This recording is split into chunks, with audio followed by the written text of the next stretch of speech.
अगर आप एक राशन कार्ड धारक हैं तो ये वीडियो आपके लिए काफी महत्वपूर्ण साबित हो सकती है, क्योंकि राशन कार्ड विभाग से राशन कार्ड को लेकर 3 बड़ी अपडेट आ चुकी हैं, जिसके बारे में आप सभी राशन कार्ड धारकों को इसकी जानकारी होना काफी जरूरी है।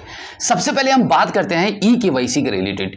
ई-केवाईसी से निकलकर जो राशन कार्ड विभाग से जो जानकारी आई है उसमें आपको काफी राहत मिलेगी और आपको एक नई जानकारी मिलने से आप किसी से सवाल भी कर सकते हैं। और सवाल का मतलब यह है कि देखिए, आप सभी को पता होगा कि 30 सितंबर 2024 तक राशन कार्ड में ई-केवाईसी करने की डेट को बताया गया है।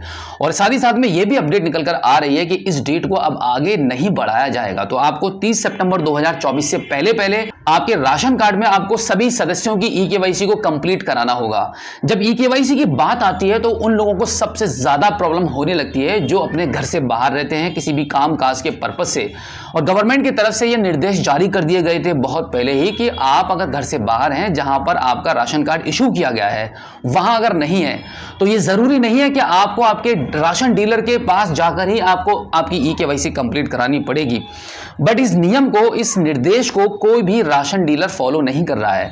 बहुत सारे ऐसे राशन कार्ड धारक जो घर से बाहर रहते हैं, उनको आज भी बहुत ज्यादा परेशानी हो रही है। एक लंबा सफर तय करके अपने गांव वापस लौट कर अपनी ई-केवाईसी के पर्पज से आना पड़ रहा है और ई-केवाईसी करानी पड़ रही है। जब वो अपने नजदीकी किसी भी राशन डीलर के पास जाकर अपनी ई-केवाईसी कराने के लिए जाते हैं तो वहां पर सीधा राशन डीलर के थ्रू उनको मना कर दिया जाता है कि भाई, हमारे यहाँ आपका राशन में ई-केवाईसी नहीं हो पाएगी, आप वहीं जाइए जहां से आपका ये राशन जारी किया गया है। अब इससे पहले मैं आपको बता दूं कि देखिए, न्यूज में भी ये काफी बात चल रही है। गवर्नमेंट के इस निर्देश को न्यूज के माध्यम से भी बताया गया है। सबसे पहले आप इस छोटी सी क्लिप को देख लीजिए। अगर आप नौकरी या किसी दूसरी वजह से दूसरे शहर में रह रहे हैं तो आपको आपके राशन कार्ड का सत्यापन कराने के लिए अपने जिले में आने की जरूरत नहीं है। आप जहां रह रहे हैं वहीं पर ई-केवाईसी करा सकते हैं। बस आपको इसके लिए कोटेदार के पास जाकर बायोमेट्रिक करानी होगी। सरकार ने यह व्यवस्था उन लोगों के लिए शुरू की है जिनका कार्ड किसी अन्य जिले का बना है लेकिन रहते कहीं और हैं। तो देखा आपने कि सरकार की तरफ से ये क्लियर निर्देश जारी कर दिए गए हैं कि ऐसे राशन कार्ड धारक जो अपने गांव से, अपने घर से बाहर रहते हैं, उनको घर वापस आने की जरूरत नहीं है राशन कार्ड ई-केवाईसी के पर्पज से। लेकिन राशन डीलर अभी भी ये काम नहीं कर रहे हैं और वो मना कर देते हैं। पहली बात तो यह है कि अगर अब आपसे कोई भी राशन डीलर ये कहता है कि भाई आपको वहीं जाना पड़ेगा जहां पे आपका राशन बना हुआ है, तो आप उनको ये न्यूज दिखा सकते हैं, ये वीडियो उनको शेयर कर सकते हैं कि भाई ऐसा नहीं है। दूसरी बड़ी अपडेट निकलकर ये आ रही है, राशन कार्ड में ई-केवाईसी को करने की जो लास्ट डेट गवर्नमेंट की तरफ से तय की गई थी 30 सितंबर 2024, यही रहने वाली है। ये डेट आगे नहीं बढ़ेगी। उससे पहले आपको अपनी ई-केवाईसी हर कीमत पर किसी भी तरीके से कंप्लीट करानी है। आपके राशन कार्ड में जिस भी फैमिली सदस्य की ई-केवाईसी नहीं हो पाएगी इस डेट तक, तो यह माना जाएगा कि या तो वो सदस्य आपकी फैमिली में मौजूद नहीं है या फिर वो फैमिली से सेपरेट हो चुके हैं, अलग हो चुके हैं। तो उसका नाम आपके राशन कार्ड से काट दिया जाएगा और एक बार जिस राशन कार्ड से आपके जिस फैमिली सदस्य के नाम को काट दिया जाएगा, दोबारा उस नाम को आप कभी जोड़ नहीं पाएंगे। लेकिन हाँ, उस नाम से आप कोई दूसरा राशन कार्ड, एक नया राशन कार्ड अप्लाई करना चाहेंगे तो वो हो पाएगा।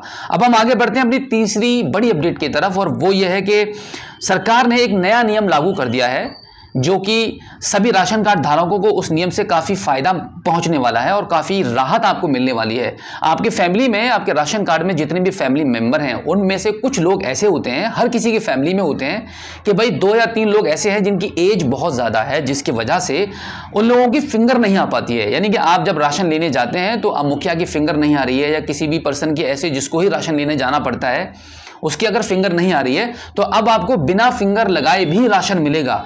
यानी कि अब आपको राशन लेने के लिए फिंगर लगाने की जरूरत नहीं है। आपको पता ही होगा कि जब भी आप राशन डीलर के यहाँ पे राशन लेने के लिए जाते हैं तब आपको आपका फिंगर के माध्यम से ऑथेंटिकेशन करना पड़ता है, वेरिफिकेशन करना पड़ता है। तो वो ऑथेंटिकेशन और वेरिफिकेशन जो फिंगर के थ्रू होता है वो अब आप ओटीपी के थ्रू करा सकते हैं। जब आप डीलर के पास जाएंगे आपका राशन लेने के लिए, तो उस टाइम अगर आपकी फिंगर नहीं आती है तो आप उसको बोल सकते हैं कि भाई ओटीपी के थ्रू आपका ये प्रोसेस कर दिया जाए जिससे कि आपको राशन मिल जाए। तो आप कोई भी डीलर ये भी नहीं कह पाएगा कि भाई आपकी फिंगर नहीं आ रही है तो इस महीने आपको राशन नहीं मिलेगा।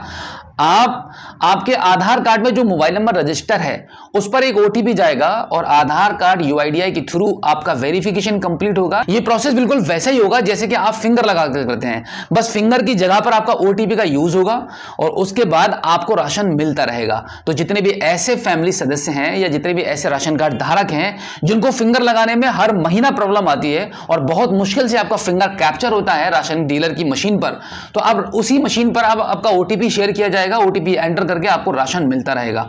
तो ये एक तीसरी बड़ी अपडेट थी गवर्नमेंट की तरफ से सभी राशन कार्ड धारकों को, जिससे कि आपको काफी राहत मिलने वाली है।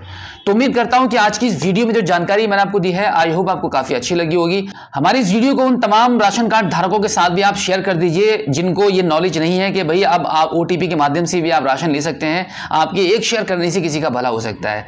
तो उम्मीद करता हूं कि आज की इस वीडियो में जो जानकारी आपको दी गई है, आई होप आपको काफी अच्छी लगी होगी। अगर आप पहली बार हमारे स्मार्ट शॉप यूट्यूब चैनल पर आए हैं और अभी तक आपने हमें सब्सक्राइब नहीं किया है, तो प्लीज एक बार सब्सक्राइब जरूर कीजिए और बेल आइकन को प्रेस कीजिएगा। तो चलिए दोस्तों, मिलते हैं आपसे किसी और एक अगली वीडियो में एक नई जानकारी के साथ, एक नई अपडेट के साथ और एक नए जोश के साथ। तब तक के लिए जय हिंद।